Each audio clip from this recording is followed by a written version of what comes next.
Okay, so today we're going to talk about significant tests. And what significant tests are, is there a procedure for assessing whether the population's claims are true or not. So if you remember last time, we were calculating confidence intervals.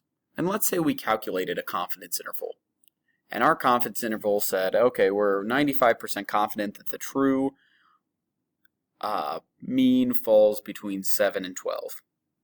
And let's say that somebody comes through and says, nope, the population mean was actually 27.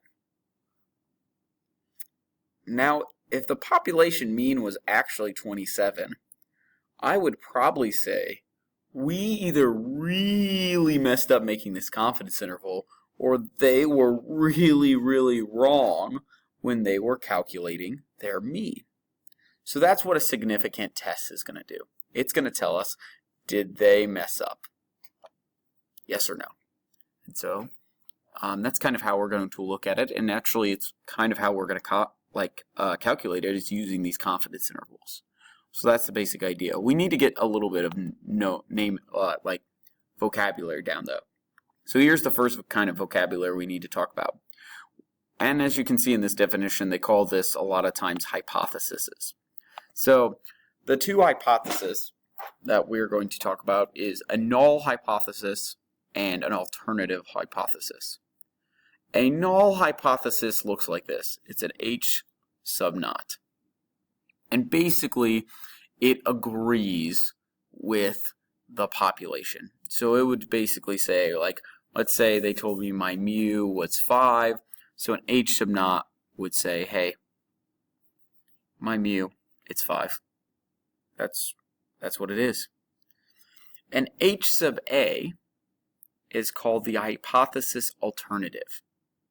And its claim normally is, whatever your population is wrong. So one way they could write it is, they could say, nah, your population that you just did, it's not 5, it's something different. Or they could be more specific. They could say, actually, we think that it is higher, or we think it's lower.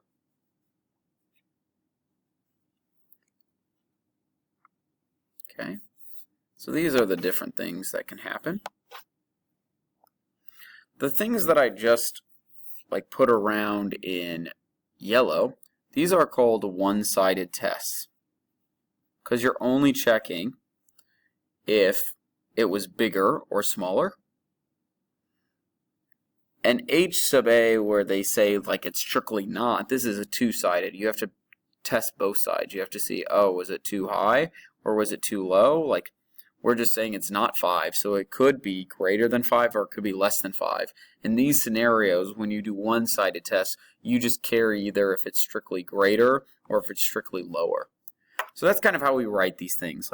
My hypothesis, my null hypothesis, is just me saying, hey, I'm pretty sure that the population is what they said it was. The alternative hypothesis would say, hey, they're wrong, and you could do this two sides where you say it's not 5, or you could be more specific and say it's greater than 5 or below 5 in our kind of example here. Let's see how we would kind of write this up for a problem. So for this one, it says, according to website sleepdeprivation.com, 85% of teens are getting less than 8 hours of sleep at night. So our null hypothesis for this would be that our proportion is 0.85. That's what I'd say it would be 0.85.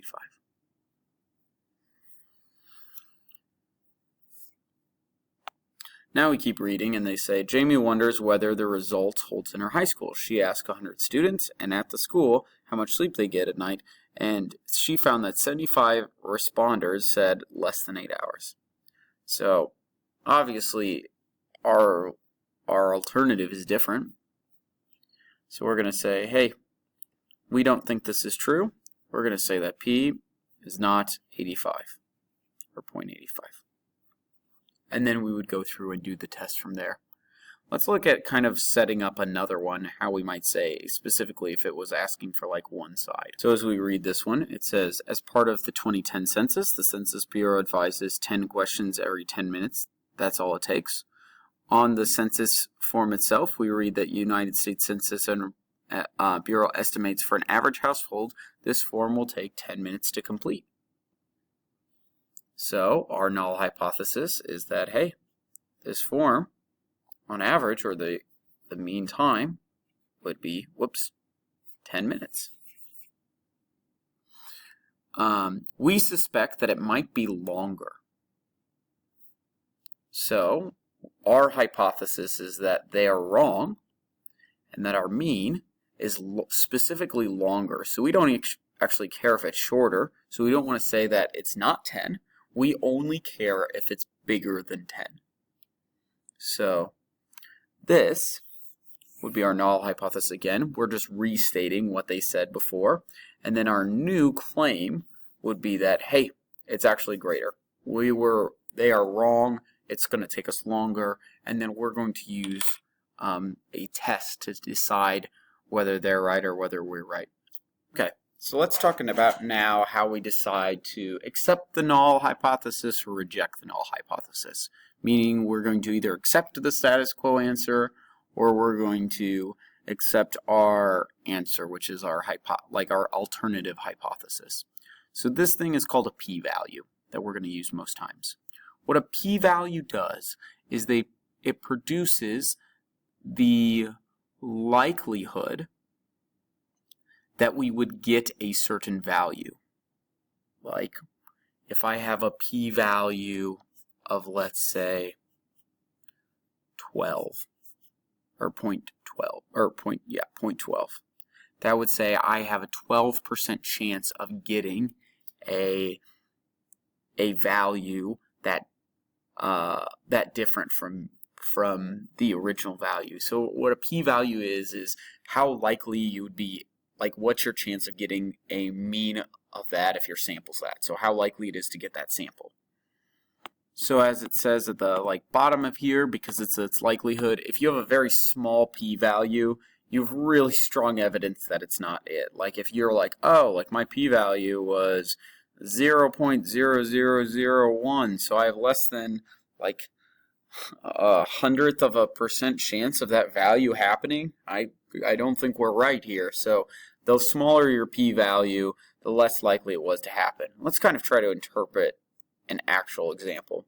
So let's say mu is the mean and it's different in job satisfaction, and they say we're taking this with job satisfaction. They say the data of 18 workers gave us a S of X of 60, and that these workers rated on an average of 17 point higher. So what we're looking at here is we're going to look at our mean, which they always said on average our mean is 17, and they don't have the original mu, which is probably somewhere, but let's say for argument's sake that the mu to this problem is 0. And they actually did because the x bar is 17 points higher. So our mu is 0. Here's what they did. That's a pretty large sample standard deviation. So they found and they calculated and they said, oh, what's the probability that I would get something that would be 17 points higher? Well, if everything was equal, our probability of getting something that's 17 points higher would be 23. So we have a 23% chance of getting a mean score of 17, which, even though a 23% chance isn't extremely high, it's not that low. And so since it's not that low, I wouldn't say this is significant evidence. So I wouldn't say this is significant evidence. So for this data set, I wouldn't reject the null.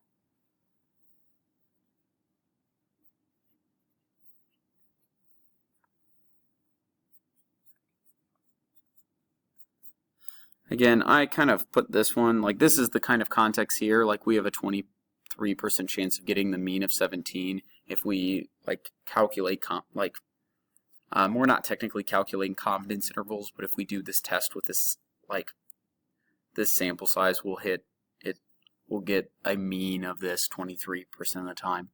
So it's not out of the ordinary. So the null hypothesis in this setting would be that the actual population mean is our 0 that we said before. So the big thing that you need to realize for this p-value is your p-value is your percent chance of getting a mean that size. So if your p-value is really low, we'll reject it. If not, we'll keep it the same. You might go, well, what levels do we want to project, reject it at? Like, what p-values are too small? We have things called an alpha value. What an alpha value says is how low you're willing to accept your p-value. So a lot of alpha values are like 0.05, meaning that if you get a p-value that is less than 5, so your p-value is less than 0.05, you would reject at this alpha value. We have some alpha values that say, hey, like that's not good enough to reject it. We want to be more precise. So some alpha values will be at 0.01, which means that if your p-value is less than 0.001, then you would reject it. So it's kind of like a tiered system where they'll tell you an alpha value at which we want to reject this thing at. Generally, most things are an alpha value of 5, so if it happens less than 5% of the time, you're like, oh, I don't think this is right, we should probably reject this. If it's less than 1%, we're definitely probably going to reject it. Most times we won't have an alpha value lower than 1%, since that's so low. Okay, try some of the questions today. If you get stuck, it's a very heavy vocabulary day, so I'd actually recommend if you get stuck with some things, I'd go back to the book and kind of look through a lot of these books, how they state certain things, because they do a little bit better job of stating them more precisely than I do, because I try to state them a little bit more intuitively. So if you get stuck, I would definitely go back to the book today and kind of read through some of those things.